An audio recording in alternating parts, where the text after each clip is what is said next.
अस्सलाम वालेकुम everyone, this is D2 8th edition, chapter number 7, exercise 7B, direct and inverse proportion, question number 12 और 13 हम इसमें करने की कोशिश करेंगे इसमें। ठीक है जी, देखें इसमें कहते हैं क्वेश्चन नंबर 12 में कि the braking distance of a vehicle is directly proportional to the square of its speed.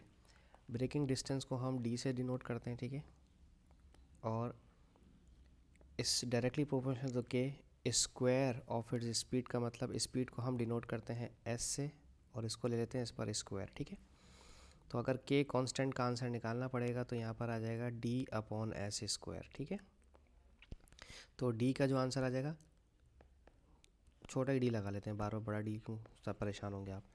तो छोटे D का आंसर आ जाएगा D=D/S²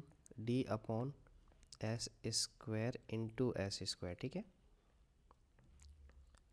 कहते हैं when the speed of the vehicle is B, vehicle की स्पीड जो है वो B है, तो जहाँ स्पीड है वहाँ B लिख दें, B पर स्क्वायर, इधर भी B है।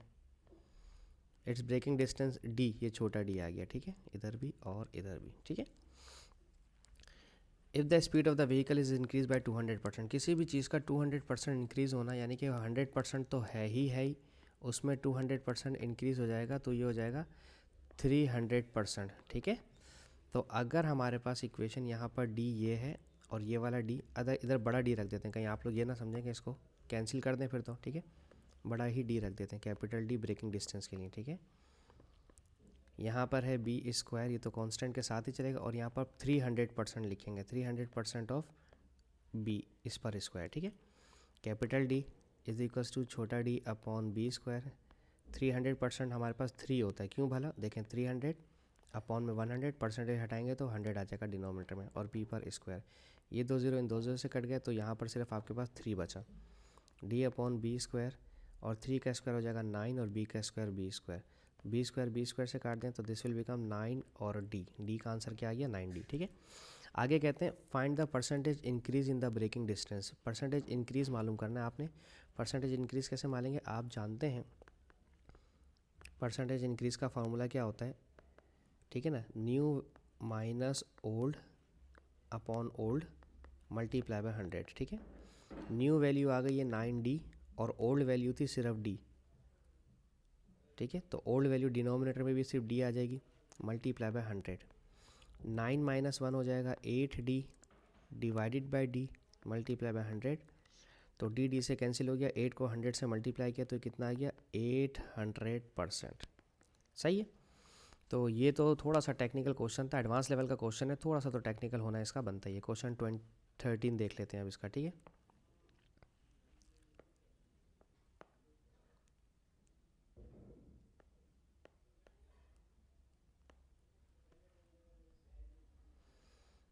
ओके,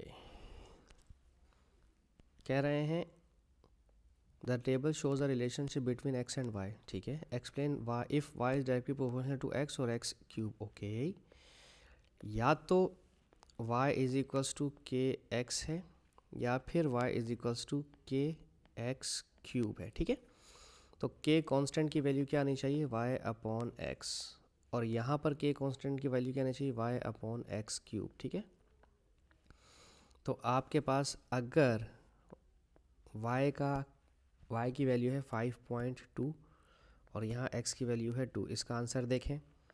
फिर अगर 4, 5, 8, 10, ठीक है, 4, 5, 8 ये सारी x की वैल्यूज़ हैं। ठीक है ना, और 10। ठीक है,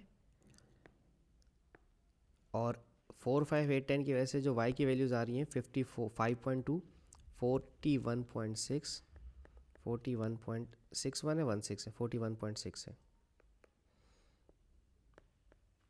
देन क्या है, 81.25, हम यहाँ लिख देते हैं 81.25, फिर 332.8, 332.8, और उसके बाद है 650। ठीक है, ये तो कैंसिल हो गया, 65 आ रहा है। ठीक है, अब हम चेक करते हैं ये 332.8, 332.8, 332.8 डिवाइडेड बाय 8, ये आ रहा है 41.6, इसका आंसर आ रहा है 41.6।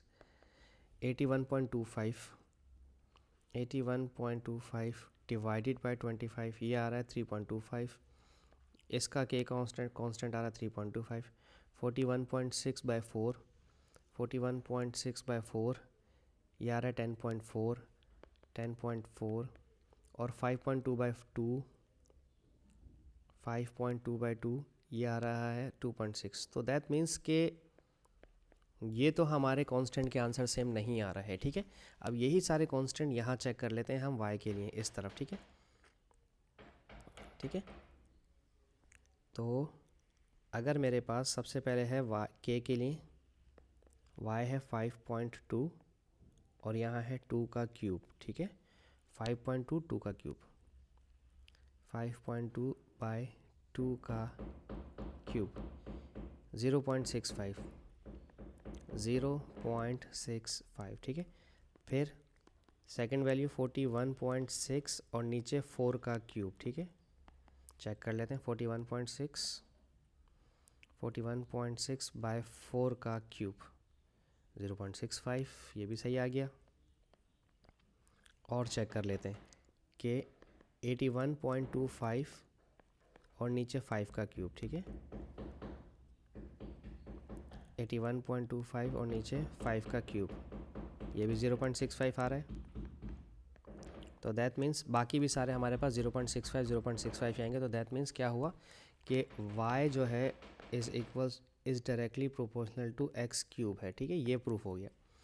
अब इसके बाद कहते हैं give any real example of what variables x and y can be. और कहाँ हो सकता है भाई? क्यूब में हो सकता है, ठीक है, क्यूब में हो सकता है। ऑप्शन 2 का आंसर है क्यूब।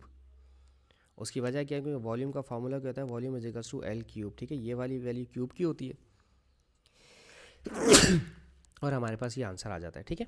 तो बस ये इन्होंने एग्जांपल पूछा तो क्यूब का हम लिख सकते हैं it can be a cube. सही। तो इसके साथ ही मेरी ये एक्सरसाइज ख़त्म होती है। होप्स आपको समझाने में कामयाब रहूँ। Thank you so much for watching my channel. अल्लाह हाफिज़।